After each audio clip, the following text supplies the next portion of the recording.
पण मी इथे कोणाचा पराभव करायला आलेलो आहे? कोणाचा पराभव करायला आलो नाही. नीट आहे का?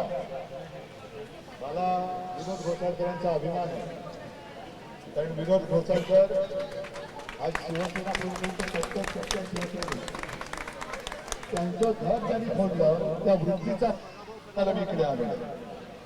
मी घर ज्याने घराघरामध्ये भांडणं लावली, तुमच्या घरामध्ये फूट पडलेली आहे, ही जी भूतकाळी वृत्ती आहे भाजपची, त्या वृत्तीचा पराभव मी करायला इथे आलेला आहे.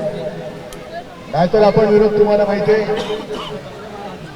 माझं कोणाशी व्यक्तिगत भांडण नाही, उलट त्याला मी गोहेड दिला होता पूर्वी. आणि या निवडणुकीत मी त्यांना जो वॉट दिला होता त्यांच्या प्रचारासाठी आलो होतो. पण भाजपची जी कूटनीती आहे, आपापसात भांडणं लावा, घरं फोडा आणि विजयी व्हा. आज मला खरंच अभिषेकची सुद्धा आठवण येते, कारण अभिषेक जर का असता तर भाजपची हिंमत झाली नसती. हे थोडं भावनिक आपलं नातं आहे. आणि दुःख या गोष्टीचं होतं की ती जी का त्याच्यानंतर आपण त्याही वेळेला देवेंद्र फडणवीस मंत्री होते, आपण त्यांचा राजीनामा मागितला होता. आपण त्यांचा राजीनामा मागितल्यानंतर त्यांची जी हिंकस प्रतिक्रिया होती, त्या प्रतिक्रियेचा उच्चार सुद्धा मी आता करू शकत नाही. आणि अशा वृत्तीला आपण केवळ भावनेमध्ये अडकून आणखी मजबूत करायचं हे होणे नाही. इथे धनश्री एका निष्ठेने उभी, धनश्रीला विजयी करायचं एवढ्यासाठी करायचं की जी घरफोडी वृत्ती भाजपची आहे, त्या वृत्तीचा पराभव हा आपल्याला करावाच लागेल. कारण आज तरी विनोदचं घर फोडलं, उद्या तुमची घर फोडल्याशिवाय. आणि याचा अनुभव आम्ही सुद्धा घेतला. घराघरामध्ये कलागती लावायच्या, भावाला भावाच्या विरुद्ध उभं करायचं, पहिलं हिंदू मुस्लिम करायचं, मग मराठी अमराठी करायचं, मग कुटुंबामध्ये भांडणं लावायची. म्हणजे मारामाऱ्या करणारे वेगळे, रक्त सांडलं तर ते भलतंच सांगेल, पण भाजप मात्र राज्य करणार. एवढी नीच वृत्ती ही आपल्या देशाने किंवा महाराष्ट्राने पाहिली नव्हती. मला खरंच संताप आलेला या वृत्तीचा. आणि या वृत्तीच्या विरुद्ध लढू शकतो तो छत्रपती शिवरायाचा महाराष्ट्र आणि मराठी माणूसच लढू शकतो. ज्या वेळेला मी मुख्यमंत्री होतो तेव्हा कोणताही भेदभाव न करता मुंबईकर आणि महाराष्ट्राची मी सेवा करण्याचा प्रयत्न केला. आज सुद्धा मी जे काही प्रेस कॉन्फरन्स घेतली मी आणि राजनी, त्याच्यामध्ये सांगितलं की 2 पुस्तिका आपण केलेल्या आज वचननामा दिलं. जी कामं आपण केलेली आहे त्या कामाचं श्रेय आता ते चोरतात. म्हणजे कोस्टल रोड हा आपण केला, धरण आपण बांधलं, हॉस्पिटल सुधारणा आपण केली, कॉलेजेस आपण काढल्या, शाळा आपण सुधारवल्या, पाणी पुरवठा आपण चांगला केला, बेस बसेसची सुधारणा आपण केली. या सगळ्याचं श्रेय हे निर्लज्जपणाने भाजपवाले घेतात. म्हणजे त्यांना लाज लज्जा शरम काही नाही.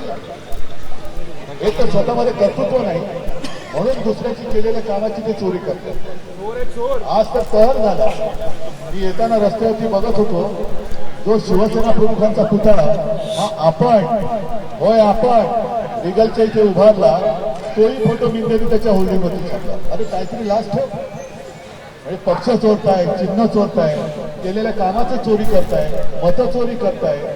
एवढं होऊ नये, विजयाची खात्री नाही म्हणून समोर कोणी उमेदवार उभाच राहता कामा नये. त्याच्यासाठी साम दाम दंड भेद संपूर्णपणाने सगळी यंत्रणा हातामध्ये घेऊन विरोधी उमेदवारांना सुद्धा माघार घ्यायला लावले. कल्याण डोंबिवली ठाणे या ठिकाणी लोकशाही नाही, ही झुंडशाही आहे. झुंडशाही नाही तर दुसरं काय आहे?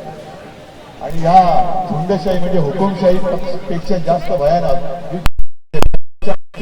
आम्ही कोणालाही विकत घेऊ शकतो ही मस्ती मला या वॉर्डात तुमच्या बंदीची उतरून पाहिजे. हा हिंमत परत एकदा सांगतो, विनोद मी तेजस्वीच्या विरोधात नाही, पण मी तिला ज्याने फोडलंय त्या भाजपच्या विरोधात आहे. त्या भाजपचा पराभव करायला मी इकडे आलेलो आहे आणि भाजपचा पराभव हा तुम्हाला करावा लागेल. भाजपचा पराभव. कारण हे मुंबई नेहमी सांगतात, मुख्यमंत्री म्हणाले काल ते विमानाने येत होते तेव्हा डोळे फाडून बघत होते. कशाला डोळे फाडून बघताय? दिसते ना मुंबई समोर. हा तुम्ही जो काय आता भ्रष्टाचाराचं प्रदूषण केले, त्याचा जो काही धुरळा उडालाय त्याच्यामुळे तुम्हाला मुंबई डोळे फाडून बघावे लागेल. पण या महापालिका निवडणुकीत मुंबईकर तुमचं आणखी काहीतरी फाडून ठेवणार आहे. काय फाडायचं तुम्ही ठरवा. पण ही कोणती वृत्ती? एबी फॉर्म गिळला जातोय, कोणाला कोंडून ठेवलं जातंय, कोणाला धमक्या दिल्या जात आहे, कोणाला लोक दाखवले जात आहे, दालूच दिली जाते आणि म्हणे हे जगातला सगळ्यात मोठा पक्ष.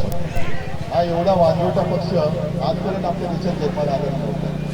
आणि ही जी काही कीड आहे, परत मी एक सांगतो, ही कीड चिरडण्याची ही संधी आहे.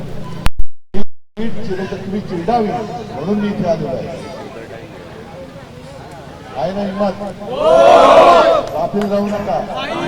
काही मतचोरी आपण पकडून दिलेली आहे. मतदानाच्या दिवशी जागरूक राहा. दुबार मतदान होऊ देऊ नका. आणि दुबार मतदान कोण करतो असं वाटतं तर त्याला समजेल अशा भाषेत उत्तर तुमच्या समोर समजेल, त्यांना समजेल अशा भाषेत सगळ्यांना आम्ही शुभेच्छा देतो. आणि आपल्या हक्काची, आपल्या संकट काळात सुद्धा आणि चांगल्या याच्यात सुद्धा धावून येणारी धनश्री हिला प्रचंड मताने विजय करून महापालिकेत पडतो.